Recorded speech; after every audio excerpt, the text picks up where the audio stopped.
फलकबोस चट्टान पर ज़ियारतगाह कैसे बनाई गई? इतनी ऊंचाई पर मुकद्दस मकाम बनाने का मकसद क्या? सयाहों के लिए शानदार जगह।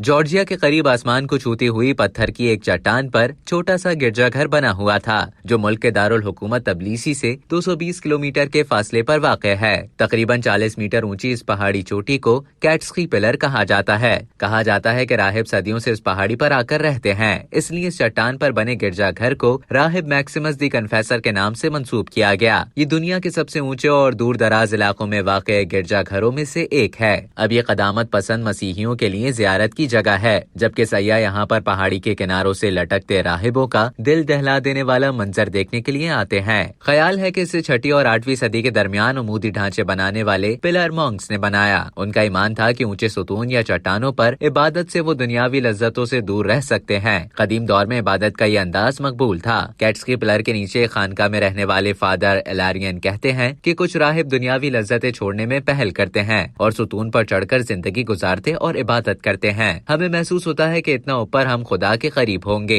ये सुतून असल सलीब की निशानी है। ऊपर गिरजाघर कायम होने से कबल सुतून के नीचे खुदाओं के बुत मिले थे। मौरर कहते हैं कि इस सुतून पर 10वीं सदी के दौरान राहिब रहने लगे, ताहम उन्हें अब भी मालूम नहीं कि वो सुतून के ऊपर खुद कैसे पहुंचे और चर्च की तामीर के लिए सामान कैसे लेकर गए। मगर 15वीं सदी में सल्तनत उस्मानिया ने जॉर्जिया में मदाखलत की और सदियों तक इबादत का ये तरीका तर्क कर दिया गया। ताहम 1944 तक इस चर्च की पुरस्कारियत बरकरार रही। फिर पहली बार मजहबी वाबस्तगी न रखने वाला एक गिरोह इस सुतून पर चढ़ गया। सन 1944 में जॉर्जिया के कुछ अफराद कैट्स्की पिलर पर चढ़े और उन्हें कदीम चर्च के बाकियात मिले। इस सफर में उन्हें राहिबों के 3 कमरे और एक शराब खाना भी मिला और उन्हें मालूम हुआ कि वो कैसे सुतून पर चढ़कर इबादत करते थे। उन अफराद में से एक माहिरीन तामीरात थे, जिन्होंने कई घंटों तक इस जगह का जायजा लिया और इबादत के इस मकाम को मखसूस अमूदी ढांचों से जोड़ा। इस दरियाफ्त से कई दहाइयों बाद 90 की दिहाई में मैक्सिकम नामी एक शख्स ने दोबारा इस तर्ज इबादत को अपनाया और मकामी अफराद के साथ साथ जॉर्जिया में national agency for cultural heritage की मदद से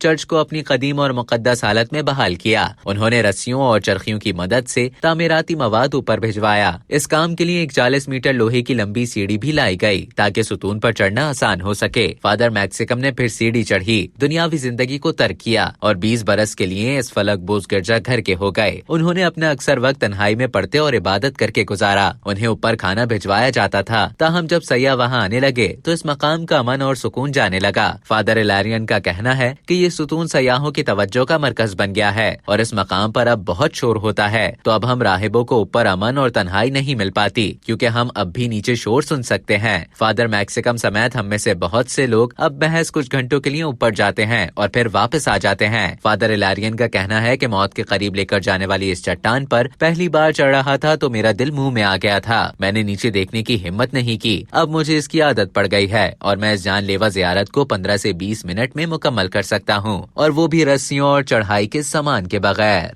अब तक के लिए इतना ही। मजीद इसी तरह की दिलचस्प मालूमात हासिल करने के लिए डेली जंग के YouTube चैनल को सब्सक्राइब करें और Facebook के पेज को लाइक करना ना भूलें।